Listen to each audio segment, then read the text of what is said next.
দেখবেন এমন কিছু ময়লা আছে যেগুলি ময়লা যদি কাপড়ের মধ্যে লাগে তাহলে পানি দিয়ে ঘষা দিলে ময়লা পরিষ্কার হয়ে যায়। ময়লা যদি আবার এর থেকেও বাড়ি হয়ে যায় তাহলে কি ব্যবহার করতে হয়? এর থেকেও যদি ময়লা যদি বাড়ি হয়ে যায় তাহলে কোন জাতের সাবান বা কোন জাতের পাউডার ব্যবহার করতে হয়? আর না হয় কিন্তু ময়লা পরিষ্কার হয় না। কথা বলেন ঠিক কিনা? এর থেকেও যদি ময়লা যদি বাড়ি হয়ে যায় তাহলে কি করতে হয়?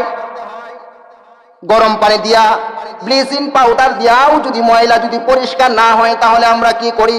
এই কাপড়গুলোকে বাতিল বলে গণ্য করি। কথা বলেন ঠিক কিনা? আল্লাহ নবী বিশ্ব নবী রাহমাতুল লিল আলামিন বলেন, বান্দা যখন গুনাহ করে আল্লাহর কাছে তাওবা করে না তখন ওই ব্যক্তিটা এমন ভাবে হয়ে যায় দুনিয়ার মধ্যে। আল্লাহ নবী বিশ্ব নবী রাহমাতুল লিল আলামিন তিনি বলেন, একটা গুনাহগারকে যখন এই দুনিয়ার বাড়ি থেকে যখন অন্ধকার কবরের দিকে যখন এই দুনিয়ার সফর শেষ করে যখন অন্ধকার কবরের দিকে অন্ধকার কবরের সফরের দিকে যখন রওনা করবে তখন এদের কি অবস্থা হবে? বিশ্ব নবী রাহমাতুল লিল আলামিন বলেন, একটা গুনাহগার জান কবজ করলে কি পরিমাণ কষ্ট হবে? বিশ্ব নবী রাহমাতুল লিল আলামিন বলেন, একটা জীবিত প্রাণীকে যদি তার জানটা উল্টা পায় কষানো হয় ছিলানো হয় তাহলে কি পরিমাণ কষ্ট হবে? এর চেয়েও বেশি কষ্ট হবে একজন গুনাহগারের জান কবজ করলে।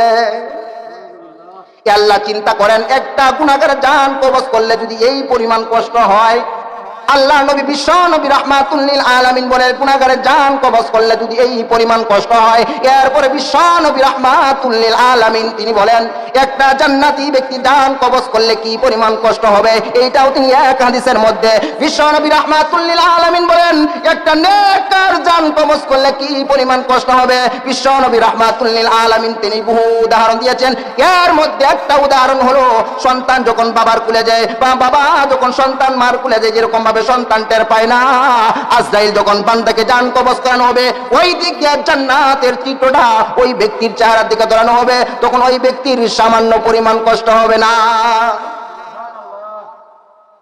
এরপরে বিশ্ব নবী রাহমাতুল লিল আলামিন আল্লাহ তাআলা আল্লাহ রাব্বুল আলামিন এইটা আবার কুরআনুল কারীমের মধ্যে সূরা ইনফিতরের মধ্যে আল্লাহ রাব্বুল আলামিন তিনি বলেন, ইন্নাল আবরার লাফি নাঈম ওয়া ইন্নাল ফুজ্জার লাফি জাহিম।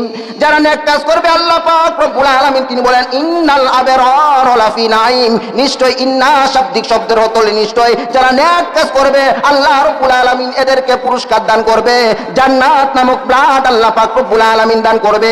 আর যারা গুনাহ দিয়ে জীবনটাকে নষ্ট করে দিবে এদের অবস্থা এরকম হবে, দুনিয়ার বাড়ি থেকে যাওয়ার পরে এদের দুর্ঘটনা, এদের